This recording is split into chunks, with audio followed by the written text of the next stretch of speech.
सभी भक्तों का मेरे YouTube चैनल राधे कृष्ण में हार्दिक स्वागत। दिन सोमवार, तारीख 6 मई 2024, वैशाख मास कथा अध्याय 12। आप सभी भक्तों पर भगवान विष्णु हरि की कृपा सदैव बनी रहे। यम का विलाप। यम ने कहा, हे पितामह ब्रह्मा, मेरे वचन सुनो। मुझे नज़रअंदाज किया गया है और वंचित किया गया है। मैं अपने पद के उल्लंघन को मौत से भी बदतर मानता हूँ। यदि कोई कर्मचारी अपना कर्तव्य नहीं निभाता और यदि वह अपने स्वामी के धन को हड़प लेता है तो वह लकड़ी के लट्ठे में कीड़ा बन जाएगा। एक बुद्धिमान व्यक्ति को लालच के कारण स्वामी के धन का दुरुपयोग करता है। वह पृथ्वी के भगवान एक निचले जानवर के रूप में पुनः जन्म लेता है और 300 कल्पों की अवधि के लिए नरक में गिरता है। यदि कर्मचारी अपने काम के प्रति उदासीन है और उसे ठीक से नहीं करता है तो हे कमल जन्म वाले वह भयानक नरक की यातनाएं भोगता है। फिर मनुष्य का पुनर्जन्म कौवे के रूप में होता है जो अपने स्वार्थ में लगा रहता है और अपने स्वामी का काम बिगाड़ देता है। वह परमात्मा है। वह एक घरेलू चूहे के रूप में पुनर्जन्म लेता है और 300 कल्पों तक इसी प्रकार जीवित रहता है। जो कर्मचारी अपना काम करने में सक्षम है लेकिन नहीं करता और अपने घर पर ही पड़ा रहता है, उसका पुनर्जन्म बिल्ली के रूप में होता है। हे प्रभु, मैं तेरे कहने पर प्रजा को न्याय के आधार पर अनुशासन में रखता हूँ। मैं देवियों को पुण्य के द्वारा और पापियों को पाप के द्वारा कल्प के आरंभ में धर्मशास्त्रों के ज्ञान से सुचित ऋषियों ने विस्तार से चर्चा और विचार किया। उन्होंने मुझे दंड के रूप में दी जाने वाली यातनाओं का निर्णय लिया। मैं तुम्हारा हूँ, फिर भी मैं आपके आदेश का पालन नहीं कर पा रहा हूँ। पृथ्वी पर आपका आदेश राजा कीर्तिमान ने तोड़ दिया है। हे जगत के परमेश्वर, मैं उससे डरता हूँ। वह वैशाख के पवित्र अनुष्ठानों की सहायता से समुद्र तल पर कहीं रहकर शासन कर रहा है। लोगों ने सभी पवित्र संस्कारों को त्याग दिया है। वे पूर्वजों की पूजा नहीं करते। उन्होंने पवित्र अग्नि की पवित्र सेवा को त्याग दिया है। वे तीर्थ यात्रा जैसी पवित्र अनुष्ठान नहीं करते। उन्होंने दोनों मार्गों को त्याग दिया है, अर्थात कर्म का मार्ग और ज्ञान का मार्ग। उन्होंने प्राणी के श्वास पर नियंत्रण करना बंद कर दिया है। वे होम करने और वेदों पर अध्ययन करने से बचते हैं और वे कई पाप करते हैं। फिर भी वैशाख के पवित्र संस्कार करके विष्णु की दुनिया में जाते हैं। वे लोग अपने बाप दादाओं के साथ वहां जाते हैं।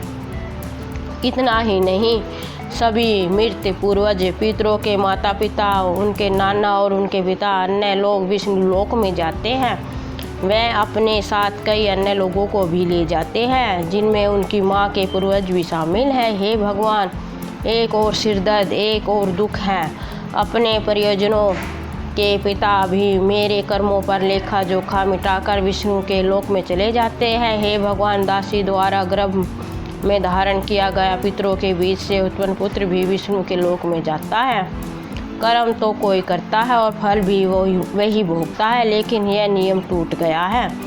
जो सब कुछ जानता है, जो व्यक्ति एक परिवार में सर्वज्ञ हो गया है, वह दोनों पक्षों पिता और माता की 26 से अधिक पीढ़ियों का उद्धार करता है। हे प्रभु, यह काफ़ी से ज़्यादा है। हे प्रिय, अपने प्रियजनों से जन्मे सभी लोग विष्णु के उत्तम लोक में जाते हैं। इस तरह की नौकरी और सेवा से मेरा कोई लेना देना नहीं है।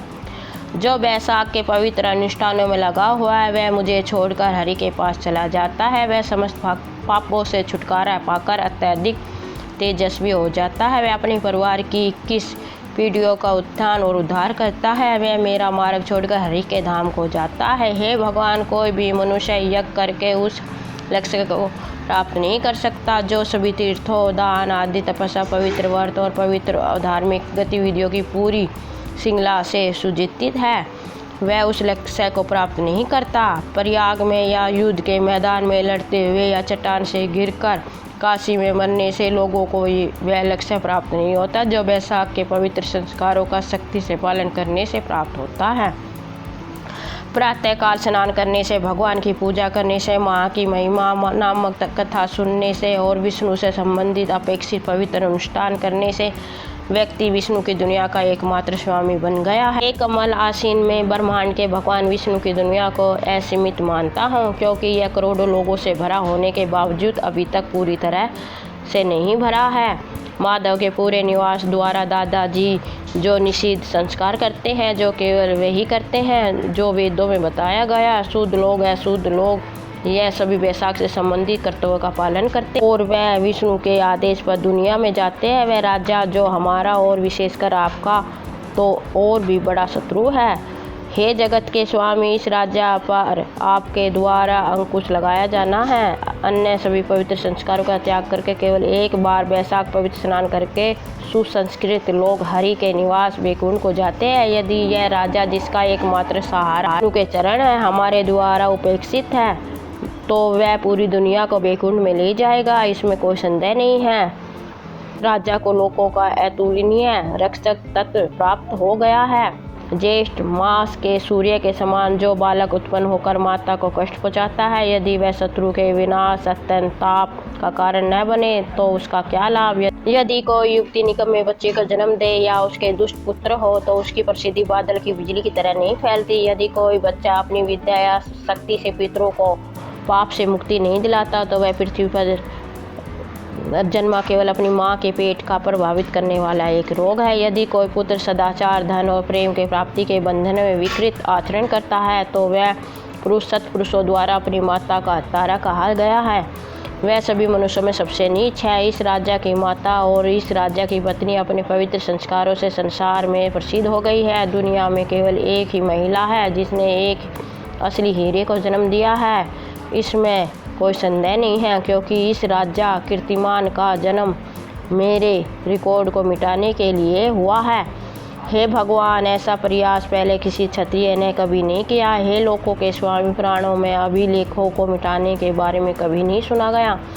उस हरिभक्त राजा को छोड़कर मैं किसी और को नहीं मानता। हे विश्व के प्रमुख के स्वामी, जो पतहा ढोल बजाकर उद्घोषणा के माध्यम से दूसरों को प्रोत्साहित करते हैं और मेरे स्थान तक जाने का मार्ग रोकते हैं। वैशाख मास अध्याय 12 समाप्त। वैशाख मास अध्याय 13। जय श्री हरि विष्णु भगवान की, जय मधुसूदन की। ब्रह्मा जी ने कहा, आपने कौन सा चमत्कार देखा? आप अत्यधिक दुखी क्यों महसूस करते हैं? साधु लोगों को किया गया कष्ट व्यक्ति को उसकी मृत्यु तक को कष्ट पहुंचाता है। हरि का नाम लेने मात्र से परम लोक की प्राप्ति होती है। क्या तब राज्य की आज्ञा से प्रजा हरि लोक को नहीं जाएगी? गोविंदा को अर्पित एक प्रणाम 100 अश्वयज्ञ के बाद अंतिम स्नान के बराबर है। जो व्यक्ति यज्ञ करता है उसका पुनर्जन्म होता है, लेकिन हरि को प्रणाम करने से अगला जन्म नहीं होता। यदि उसकी जीवा की नोक पर है और ऋषि ये 2 अक्षर विद्यमान हो तो उसके लिए कुरुक्षेत्र किस काम का और सरस्वती किस काम की? एक ब्राह्मण ने एक चंडाल स्त्री के साथ संभोग किया होगा, खासकर जब वह मासिक धर्म से गुजर रही हो। फिर भी यदि वह मृत्यु के समय विष्णु को याद करता है तो वह उनके विष्णु लोक को प्राप्त करेगा। चूँकि उनका स्मरण करना विष्णु को प्रिय है, इसलिए निषिद्ध भोजन खाने के परिणाम स्वरूप उत्पन्न हुए ढेर सारे पापों के बावजूद भी व्यक्ति विष्णु के साथ सायुज्य प्राप्त करता है। हे यम, विष्णु को प्रिय होने के कारण वैशाख नाम का महीना ऐसा है। इसके पवित्र अनुष्ठानों को सुनने से भी मनुष्य सभी पापों से मुक्त हो जाता है। फिर भी क्या विशेष रूप से उल्लेख करने की आवश्यकता है कि जो पवित्र संस्कारों के प्रदर्शन के प्रति समर्पित है वह विष्णु की दुनिया में जाता है। जब कोई वैशाख संस्कार की महिमा के बारे में गाता है तो पुरुषोत्तम प्रसन्न हो जाते हैं। तो फिर पवित्र संस्कारों के पालन में समर्पित व्यक्ति को मोक्ष कैसे नहीं मिलता? विश्वों के स्वामी पुरुषोत्तम हमारे पूर्वज हैं। यह राजा वैशाख महीने में पवित्र संस्कार करता है जो उसे भगवान को पसंद है, इसलिए विष्णु उससे प्रसन्न है। वह हमेशा उनके साथ खड़े रहते हैं और उनकी सहायता करते हैं। हे यम, आप उसे दंड देना या शिक्षा देने में सक्षम नहीं हैं। वासुदेव के भक्तों के मामले में कुछ भी अशुभ नहीं है। उन्हें जन्म, मृत्यु, बुढ़ापा और बीमारी से डरने की ज़रूरत नहीं है। एक कर्मचारी को अपनी क्षमता की अधिकतम क्षमता तक अपने स्वामी के कार्यों में तत्परता लगे रहना चाहिए। उसे उतने में ही संतुष्ट होना चाहिए। वह नरक काश में नहीं पड़ता।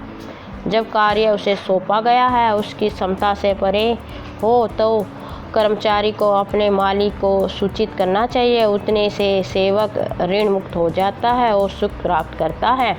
एक बार जब उसने सूचित कर दिया तो वह ऋणग्रस्तता और पाप से मुक्त हो जाता है। यदि अपने कर्तव्य के संबंध में प्रयास किया जाता है तो देहधारी को कोई अपराध नहीं होता। इसलिए जब काम असंभव हो गया तो शोक करना तुम्हें शोभा नहीं देता।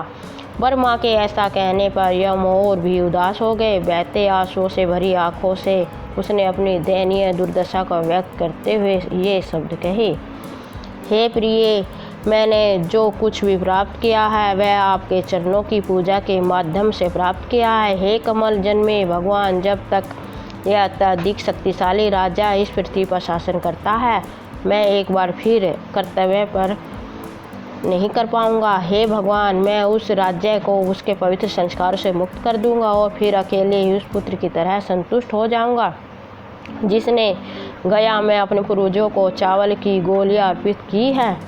यह दयालु मुझे इसे प्राप्त करने में सक्षम बनाए और बिना किसी असफलता के मेरे कार्य को पूरा करे। इसके बाद मैं फिर से बीमारियों से मुक्त हो जाऊंगा और आपके आदेश का पालन करूंगा।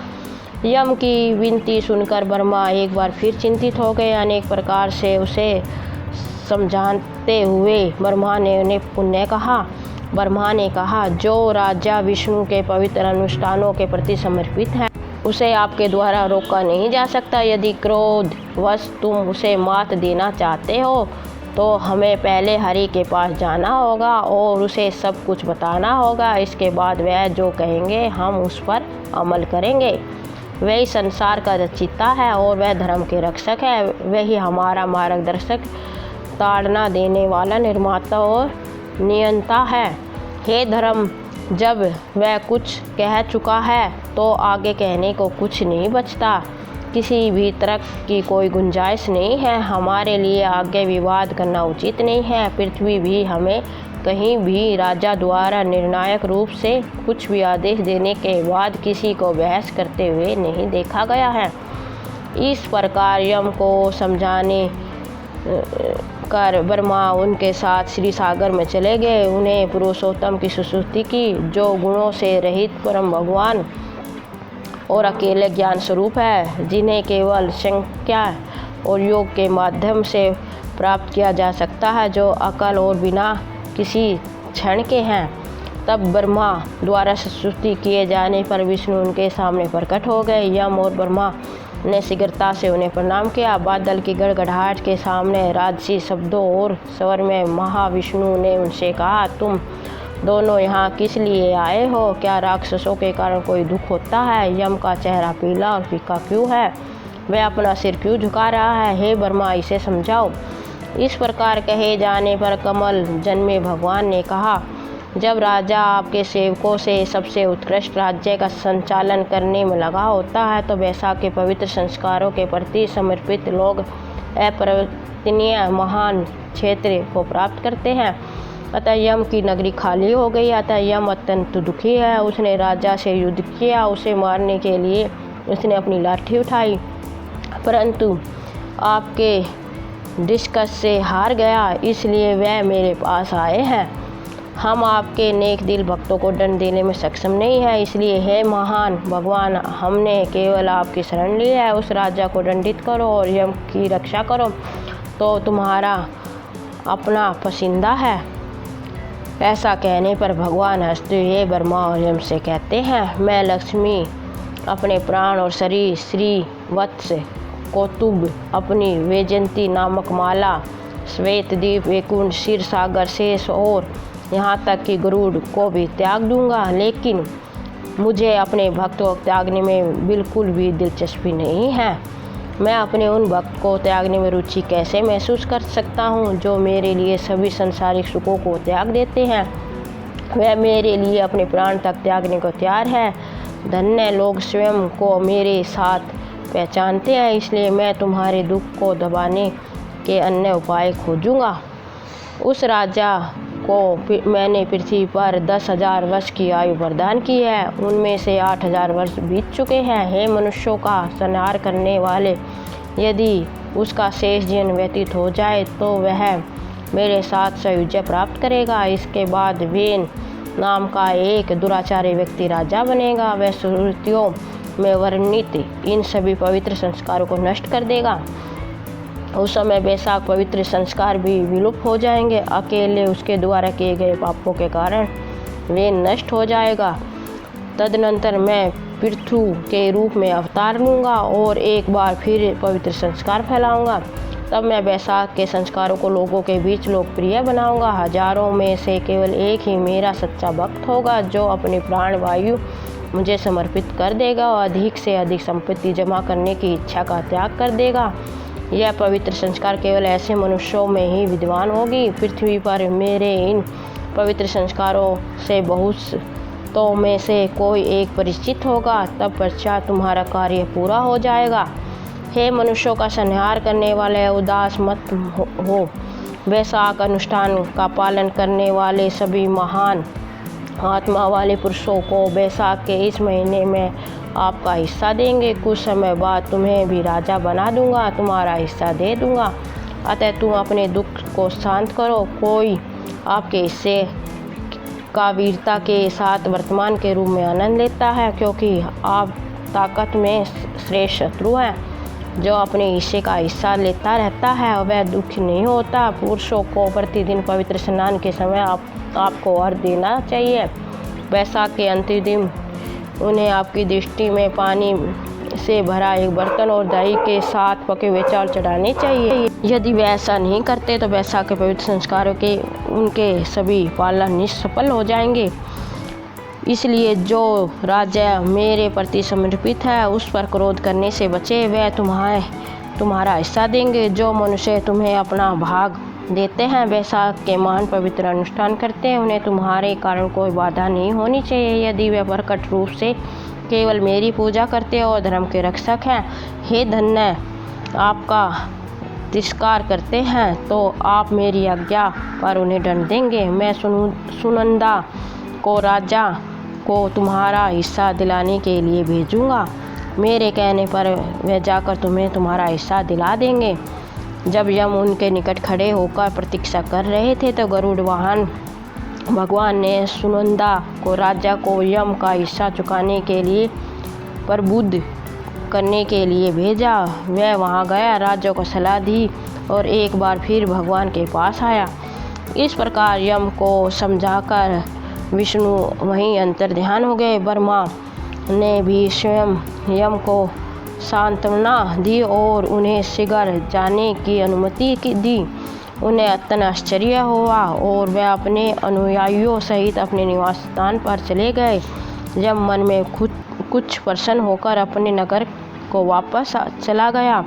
इसके बाद विष्णु के निर्देश और सुनंदा की सलाह से आग्रह करके वैशाख के पवित्र अनुष्ठानों का पालन करने वाले सभी लोग हिस्सा यम को देते हैं।